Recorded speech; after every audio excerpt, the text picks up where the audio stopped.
the photo posted by NASCAR of the garage pull in Bubba Wallace's stall. While hashtags fake news, Bubba Smollett still getting traction. NASCAR President Steve Phelps saying NASCAR has now swept every track and every garage stall, 29 tracks, 1,648 garage stalls. They found 11 total pull-down ropes tied in knots. Only this one noose. Phelps also said he takes full responsibility and wishes he used alleged in his initial statement. Bomani Jones, what did you see in that photo?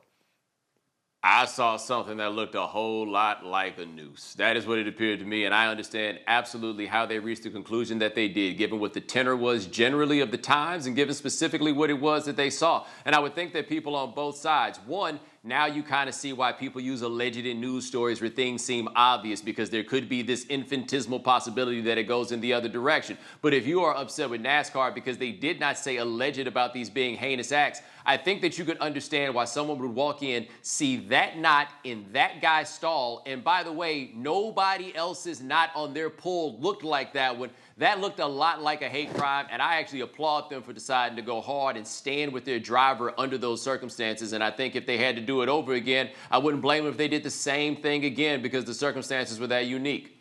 Bomani, you've talked about benefit of the doubt, how it doesn't exist for noose, how it doesn't exist for NASCAR considering their past and their present, how it doesn't exist for this country considering its past and its present. Can you expand on that as it pertains to how NASCAR goes forward with fans who may want different things? Well, okay, so the issue that NASCAR really has here, truthfully, if you want to bang on them for the fact that they went too hard about this one, they had to go that hard because of the negligence that they had displayed over the last 50 or 60 years when it came to stuff like the Confederate flag. Like, for that reason, that organization in particular had to show that they took it seriously, right? So if you want to get on them for doing that, you have to at the same time get on them for the way that they handled these people for the longest stretch. But my belief about the Confederate flag and them trying to change things, if these people are legitimately fans of NASCAR, it's not like there's some perfect substitute that they can jump to go get their American stock car racing fix. It's not what it is. I am not willing to say that those fans love racism more than they love stock car racing. So I think as these changes go, it's going to be a tough transition. It's going to take them a while to pull it off. But I think that people will learn, just like everywhere else they go in their lives. You just can't bring the Confederate flag with you. Jay Adande, what did you see in that photo NASCAR released today? Well, I saw a noose, clearly, not noose-like, not resembling a noose, a noose. It's that simple.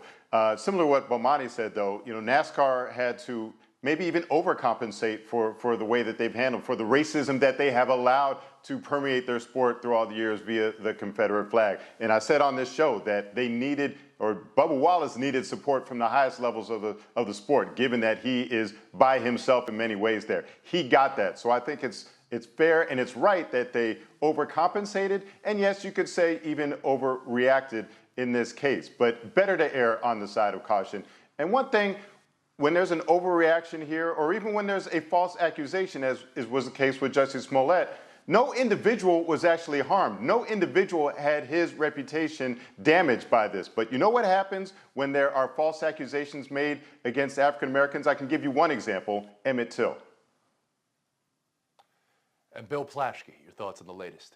I just can't believe all the doubt. And when are people going to believe, when are people in this time going to believe that racism is so deep, that hatred runs so deep?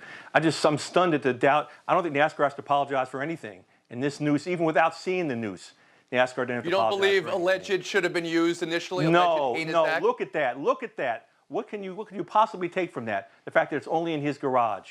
I get tired of people trying to always say, well, they're faking it or they're making something up. It's real, people. It's real. And look at this. It's as real as that noose. Does anybody still have questions over how this was, as the FBI determined, around for 7 or 8 months, since October of last year? Does anybody still wonder how NASCAR didn't know it was there for all those months and couldn't do the investigation themselves initially, Jay Adande? Yeah, when the justification is, oh, it's been there since October of last year. That's not a good enough defense. And also, it still seems more than coincidental that the one black driver on the circuit had that noose hanging in his stall. Maybe it is just a random act, but it sure seems odd, I'll say that.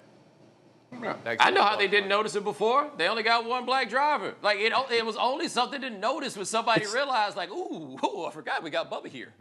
It's so obvious. Why? I just can't believe it's just so obvious.